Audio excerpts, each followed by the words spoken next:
네, 안녕하십니까. 2022년 10월 19일 마감 시장 안내드리겠습니다. 자, 우리나라 증시도 많이 힘듭니다. 더불어 주식시장이 안 좋은 나라가 가까이 있죠. 바로 중국입니다. 중국, 홍콩 계속 증시가 좀 안 좋죠. 예, 경기 둔화 우려. 코로나로 인해서 우리나라나 글로벌 선진국들이나 전 세계에서 많이 백신을 맞고 코로나에서 이제 탈피돼서 거의 마스크도 안 쓰고 봉쇄 정책을 안 펼치고 있는 반면 중국은 여전히 백신을 맞지 않고 어쩔 수 없이 봉쇄 정책을 계속 펼치는 그런 분위기인 것 같습니다. 미국에서 약을 수입하긴 싫다 이거죠. 화이자, 얀센 이런 것들은 안 맞겠다 이거거든요. 그렇다고 자체적으로 백신을 개발하지도 못하는 그런 국면인 것 같습니다. 그러니까 조금만 발발하면 또 난리, 조금만 발발하면 난리가 계속 이어지는 것 같습니다.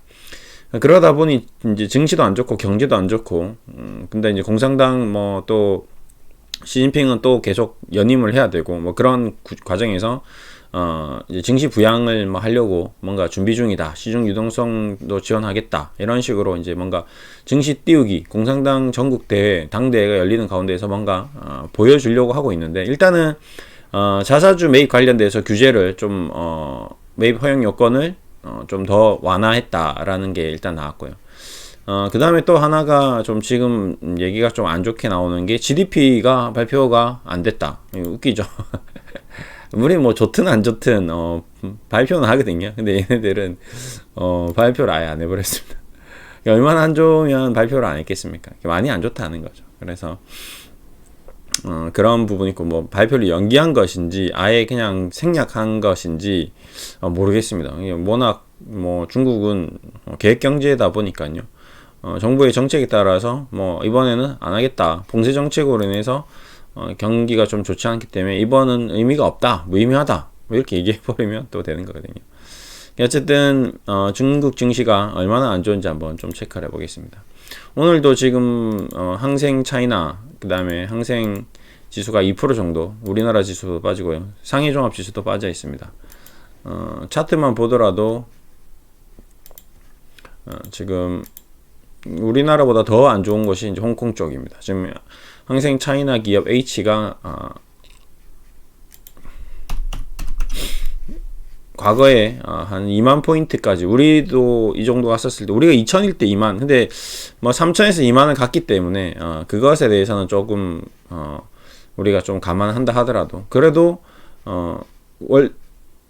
올림픽 이후 2008년 올림픽 이후에 15,000 그리고 5,000 이런 걸 감안했을 때 아직 굉장히 더딘 성장을 하고 있다. 상위 종합지수도 마찬가지. 6,000포인트 이제 1000에서 6,000포인트 찍고 우리가 만약에 1000에서 2,000, 3,000 갔다가 빠지더라도 지금 3,000 절반 정도. 여전히 좀 답답한 국면입니다. 뭔가 여기서 더 치고 나가지도 못하고 그렇다고 빠지지도 않는 어떤 그런 이제 좀 정체된 그런 흐름이다라고 좀 보시면 될 것 같고요. 우리 지수를 비교해 본다면 우리가 미국하고도 최근에 많이 비교를 했고 글로벌 증시 대비해서도 많이 얘기를 드렸는데 우리 지수는 여전히 낮은 국면에서 움직이고 있다. 예. 가까운 일본, 미국, 인도, 브라질 이런 국가 대비해서 너무나도 터무니없는 지수를 형성하고 있다. 우리나라의 경제 성장률, OECD, GDP, GNP 모든 경제지표, 우리 지금 1인당 국민소득이 지금 선진국에 이미 도달한 지 오래거든요. 조만간에 근데 우리나라 증시는 아직까지도 선진국 지수에 들어가지 못하는 그런 안타까운 현실을 보여주고 있습니다. 그게 들어간다면 꼭 코스피가 다시 3,000으로 갈 수 있는 가능성이 좀 높지 않을까. 이제 그래서 뭔가 좀 그렇게 하고 있는데 또 그렇게 되지 못하는 요건 중에 하나가 또 이제 상한가 하한가 제도라든지 그 다음에 공매도에 대해서도 자유롭지 못하다든지 외국인들이 봤을 때 우리나라 증시의 모든 전반적인 여건들이나 경제 성장 대비 증시의 어떤 그러니까 제도적인 부분이 아직 못 미친다라고 좀 생각하는 것 같습니다. 완전히 자유화 시키면 좀 더 그런 요건이 좋아지는데 근데 우리나라의 어떤 경제 교육 자체가 굉장히 약한 것도 사실이거든요. 우리가 고등학교 때까지 의무교육 과정에서 어떤 이런 주식에 대한 교육 과정이 없지 않습니까? 경제에 대한 교육 과정, 경영에 대한 교육 과정, 국어, 수학, 영어, 드립다 이것만 팔고 과학 뭐 이런 것들만 파고 나왔는데 경제에 대해서는 문외한이거든요. 그러니까 우리나라 국민들이 가장 중요하게 생각하는 경제에 대해서 과목이 없는 겁니다. 아니면 경제, 아니면 경영, 뭐 이런 과목을 신설해서 역사처럼 어릴 때부터 기초적인 부분부터 공부를 한다면 좀 도움이 될 수도 있겠죠. 상업이라는 과목이 있긴 한데, 우리가 중학교 때 배웠던 상업이란 과목에 대해서 뭐 우리나라 경제를 이해한다는 거는 중학교 때 굉장히 힘들거든요. 이제 고등학교 때 정도에서 어떤 상업과 관련된 그런 과목이 없는 게 좀 아쉬운 부분이 있습니다. 그래서 저도 어떤 경제 분야가 좀 포함되어야 되지 않을까, 새로운 교과에. 근데 우리나라는 또 그 조선시대부터 자농공상 상을 제일 천하게 다뤘거든요. 그러다 보니까 그런 것 같습니다. 그런 이제 이해할 수 없는 우리나라만의 특이한 그런 문화들이 있죠. 예. 무조건 공부하는 선비들이 최고인 거죠. 예. 예. 중국은 근데 또 그런 반면 어떤 굉장히 상업에 발달되어 있고요. 우리도 이제 상업에 굉장히 본능적으로 타고난 상업적인 기질이 있는데, 그걸 좀 더 공부를 한다면 더 높은 성과를 내지 않을까. 이미 지금도 삼성, 뭐 현대차 엄청난 기업들이 질비했는데, 이런 기업들이 가치를 평가하고 공부하고 경제 흐름에 대해서 더 많은 교육 과정이 있었으면 하는 바람이 있습니다. 어쨌든 그거는 이제 또 별개고요. 삼성전자도 오늘 이제 우리나라 증시를 전체적으로 봤을 때는 좀 아쉬움이 있습니다. 이제 미증시도 지금 야간 선물 시장이 나쁘지 않고, 홍콩이 좀 빠지면서 우리도 같이 빠진 것 같아요. 그래서 중국 얘기를 먼저 꺼냈는데, 그럼에도 불구하고 우리나라 증시는 견고하게 하방 경직성이 있기 때문에 좀 더 상승을 해도 되는데 하지 못했던 점이 우선 첫 번째 아쉬웠습니다. 예, 그래서 중국을 가지고 오긴 했는데 중국으로만으로 설명되기가 좀 쉽지는 않죠. 예. 그래서 수급을 봤으니 수급도 우리나라 외국인 수급이 계속 꾸준하게 유입되고 있거든요. 보시면 코스피도 계속 꾸준하게 들어오고 있습니다. 저가 매수가 꾸준히 유입되고 있고, 이런 모습들이 이제 나중에 쌓여서 개인 투자자들도 좀 더 접근을 한다면 좀 괜찮아질 것 같고, 대신에 중요한 거는 개인 투자자가 들어오기 위한 가장 첫 번째 조건은 주식시장이 올라가야 됩니다. 주식시장이 올라가는 걸 보고 돈이 들어오거든요. 우리나라 주식 투자자들은 항상 후행적인 움직임을 보이기 때문에 주식시장이 떨어지면 팝니다. 주식시장이 상승하면 삽니다. 그렇기 때문에 외국인들도 그걸 다 알고 있어요.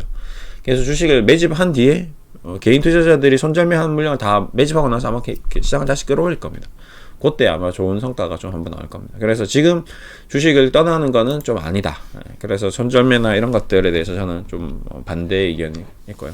대신에 현금을 계속 비축하고 있다가 이제 미 증시가 뭐 우리나라 증시가 어느 정도 이제 충분히 기관 투자자나 외국인 기관 투자자 충분히 매집이 끝나고 내년 뭐 상반기 정도 되면 뭔가 상승의 어떤 흐름, 상승의 어떤 그런 모멘텀, 상승에 대한 어떤 모든 요건들이 갖춰지면 그때 딱 투입을 하시면 기다림 없이 주식에 대한 어떤 투자 수익을 얻을 수 있지 않을까 좀 생각이 들고요. 현대차 그룹주들은 뭐 유보 차원에서 미리 리콜 비용을 이제 털어내면서 3분기 털어내면서 이제 움직임이 좀 둔탁한 흐름이 계속 이어지네요. 치고 나가지는 못하네요. 예, 롯데 지주가 왜 이렇게 급락했지 갑자기 이상하네요. 예. 그 다음에 게임주도 좀 반등이 나오다가 또 갑작스러운 단기적인 차익 실현이 좀 나온 것 같고요. 카카오는 남궁훈 대표가 이제 사퇴하고 뭐 이제 어떤 수습 위주로 전략을 꾸려가면서 좀 반등이 나왔다가 다시 좀 밀리는, 어쨌든 좀 쇼커버링이 좀 나온 것 같습니다. 셀트리온이 계속 좀 약세를 보이고 있네요. 셀트리온이 여기서 좀 더 빠지면 한번 또 자세히 한번 들여다봐야 될 것 같은 것 같습니다. 어쨌든 오늘의 시장의 모습은 좀 많이 아쉬움이 남습니다. 치고 나가야 되는 자리인데 치고 나가지 못하면 한 번 더 맞을 경우가 있거든요. 오늘 밤에 미증시가 조정을 받으면 와, 이거는 뭐 거의 이제 우리 증시가 바로 밑인 거죠. 이미 우리 증시는 선물의 개념. 미증시가 빠질 것 같다 하면 우리나라 증시는 빠지더라고요. 미증시가 조금 안 줄 것 같다 하면 우리는 폭락이거든요. 우리나라는 미국의 선물 시장 같은 그런 흐름이 좀 포착되는 것도 있습니다. 선제적으로 대신에 또 미증시가 어느 정도 진정되고 나서 우리 증시가 먼저 탁 치고 나가는 경우도 많이 있거든요. 그럴 때는 이제 미증시가 또 살아나는구나. 그래서 이제 그런 모습도 그런 역할도 하는 것 같습니다. 오늘 밤에 한번 미증시 좀 점검을 해야 될 것 같고요. 네. 어쨌든 날씨가 많이 추워지고 있습니다. 일교차도 심해지고 이제 코로나가 아니더라도 감기는 어차피 뭐 기온차나 일교차, 그다음에 어떤 뭐 습도차, 뭐 그다음에 개인적인 면역력, 그다음에 개인의 건강에 따라서 조금씩 차별화돼서 좀 나타나니까요. 네. 항상 건강 유의하시고요. 네. 오늘도 잠을 마무리하시고 또 내일 뵙도록 하겠습니다. 감사합니다.